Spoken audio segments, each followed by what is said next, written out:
I can confirm and tell you right now that Ooga cannot and will not lead Clemson to a national championship. That doesn't mean that Klubnik can or is going to be any better, but I'm telling you from what I've seen the past 2 years, DJ's not the answer.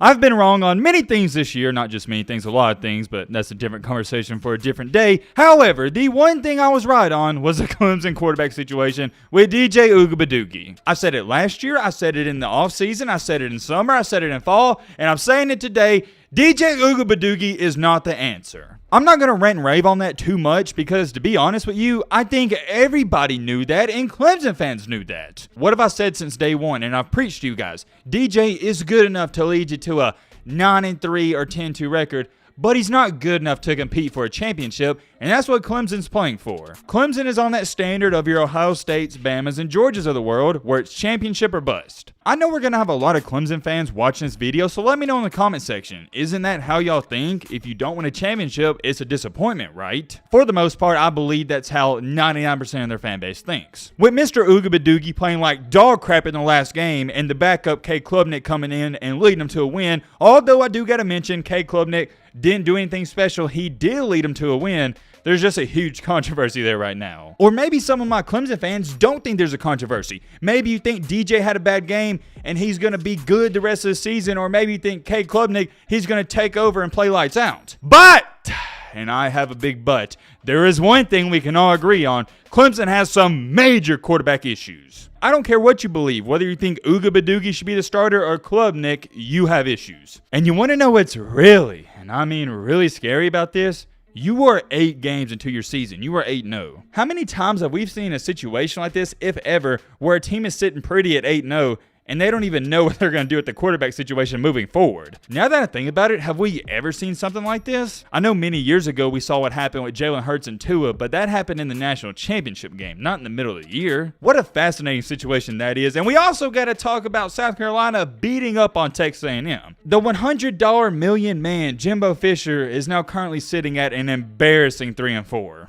Looks like all them 5-star recruits are not paying off for Jimbo, and we're also going to talk about the AP poll rankings. On one of the previous videos, I said let's see how many new subscribers we can gain from this video, and I'll tell you in the next one, we gained over 400. Shout out to all the new subscribers, I greatly appreciate it. It helps the channel out tremendously, and it's free. It doesn't hurt you whatsoever. And it's not like you're trapped into some crazy contract. You can always unsub later if you decide you hate my content. And by the way, I know I don't say it a lot because I don't want to sound corny and sappy, but everyone that's been subscribed for a while, whether it's been a few years or recently, I cannot thank you enough. What we're building on this channel, it is so special. If you want to be a part of it, consider subscribing, and you already know how this goes. However many subscribers we gain from this video, I'll tell you in the next one. All right, man, blah, blah, blah. Shut the crap up. We don't care. Now, without further ado, let's get into it. Let's start out with this. Not going to talk about it too much. So the new AP poll rankings, haven't seen it. Whoa, whoa, whoa, whoa.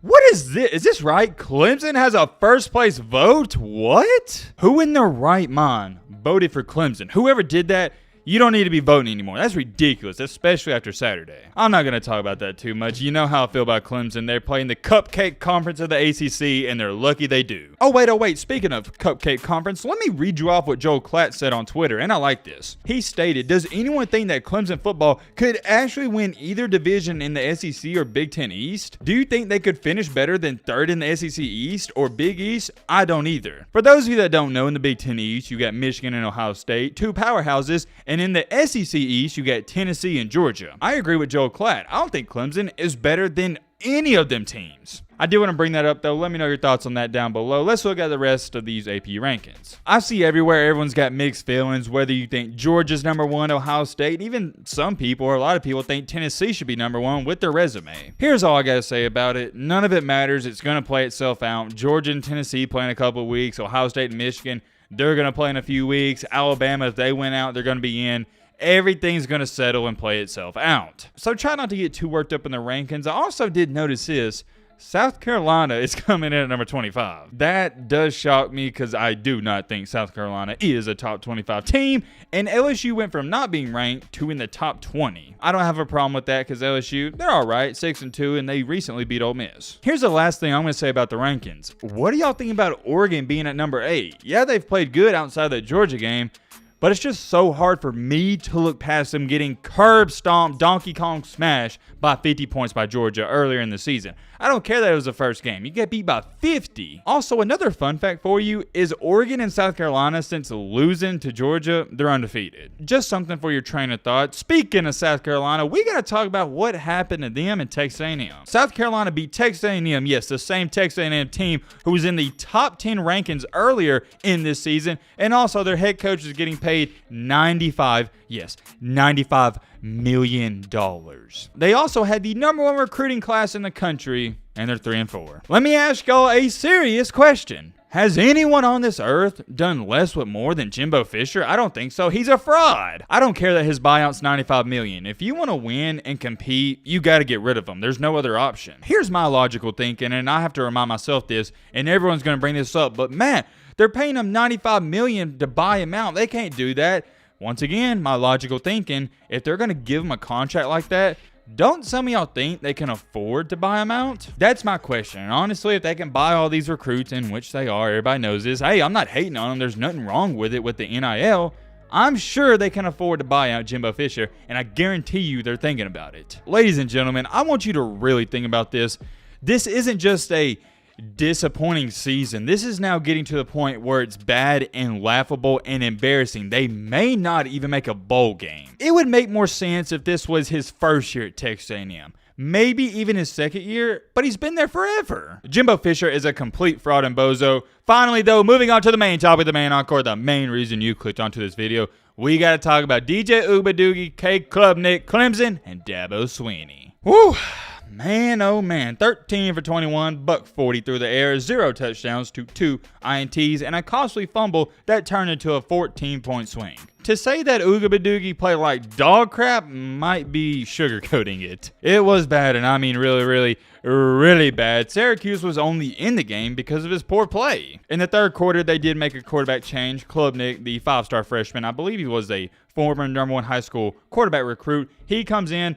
Didn't really do too much. 2 for 4, 20 yards. Like I said, I mean, he didn't lose him the game, but it's not like he made a game-winning throw. The reason Clemson won this game is because they made a couple plays at the end, and they got some help out by the refs. You also got to throw in there Will Shipley, the running back for Clemson, did his thing. I love him. I think he's one of the most underrated backs in the country. 27 carries, 172 yards, and 2 touchdowns when they needed him the most. Yes, he did have a fumble in this game, but come on now. Who wasn't messing up for Clemson? They had 4 turnovers. Now, I'm not going to get into this debate about is Clemson overrated? Are they this? Are they that? No. We're here to talk about the quarterback play. The defense for Clemson is fine. It's always been fine, and more than likely, it will always be good. And I know, somebody's about to bring up, well, Matt, they gave up 45 points to Wake Forest. And well, yes, they didn't play good in that game, but you got to give credit to Wake Forest. They're good at offense. It's 2022. You're going to have to come to the terms with some games your team may be good at defense, but they're still going to give up 40 to 50 points. A perfect and prime example of this is 2 weeks ago, Alabama gave up 52 to Tennessee, and this week they only gave up 6 points to Mississippi State. So although Clemson's defense hasn't looked outstanding in the best at times, I would still say they're good. They're not great, they're not average, they're good. And ultimately, the defense is the reason they won this game. In the second half, they were phenomenal. I think Syracuse only got maybe 3 first downs in the second half in total. But here's where things get interesting. DJ, he was costing them the game, playing terrible, throwing interceptions, fumbling the ball, and they insert the new freshman, K. Klubnik, and immediately they score 2 touchdowns in his first 2 drives. I know what a lot of you are about to say. Well, Matt, he didn't do anything, and I agree. He was just handing the ball off. But, and I have a big but, I've said this before, I said it again. It's the same thing with Bryce Young for Alabama. It's the same thing with Quinn Ewers for Texas. It's about the team morale. You can feel the energy and the spark when Bryce Young is playing for Alabama, and you can feel how down Alabama is when he's not playing for them. Alabama is a completely different team from offense to defense to special teams when Bryce Young isn't playing for them. Your quarterback's your leader. When your leader isn't out there, the energy goes down in every aspect of the game. I say that to say this. Although Klubnik, he didn't do anything, you could feel the energy in that building. You could feel the energy from that team when he was just handing the ball off when he was in the game. I'll leave you with this. I don't know if Klubnik is the answer. I don't know if he is the chosen one that can lead Clemson to whatever they want to do and whatever they want to accomplish in this season. But I can promise you and guarantee you this, I know who isn't the chosen one, and that's DJ Ugbadugi. I can confirm and tell you right now that Ugbadugi cannot and will not lead Clemson to a national championship. That doesn't mean that Klubnik can or is going to be any better, but I'm telling you from what I've seen the past 2 years, DJ's not the answer. And to be quite frank with you, if you can't realize that and understand that, you know nothing about football. Oh, I'm sorry, I can't help but laugh at this. Here's where things just get flat out stupid. So after the game, Dabo Swinney, of course, he's going to be asked about DJ's poor play. And you know what he says? He says, well, sometimes, Steph Curry goes 2 for 25. Dabo Swinney. DJ Oogabadoogie ain't no Steph Curry. You see here, the thing with Curry is he's a champion. He's already proven himself. He's the best shooter of all time. DJ Oogabadoogie hasn't proved anything. That is probably the worst comparison and analogy I've ever seen in my life. I'll explain why. Because in Steph Curry's circumstance, he has earned the right to play bad. He's earned that right because he's played great so many times. He's been clutch so many times. But DJ Oogabadoogie has not. One of the very few quarterbacks right now that's playing college football that has the excuse to have a bad game is Bryce Young. Look, it's plain and simple. Sometimes in life, you got it. And DJ Oogabadoogie doesn't have it. He doesn't have the it factor, and he never will. You can't learn it. It's something you're born with. We'll end off the video with this. I think it's a great way to end it. Sometimes in life, you got to take a risk. I think we can all agree on that. You have to, and let me repeat this, you have to take a risk if you want to achieve greatness. Here's the only question left and the only question that remains.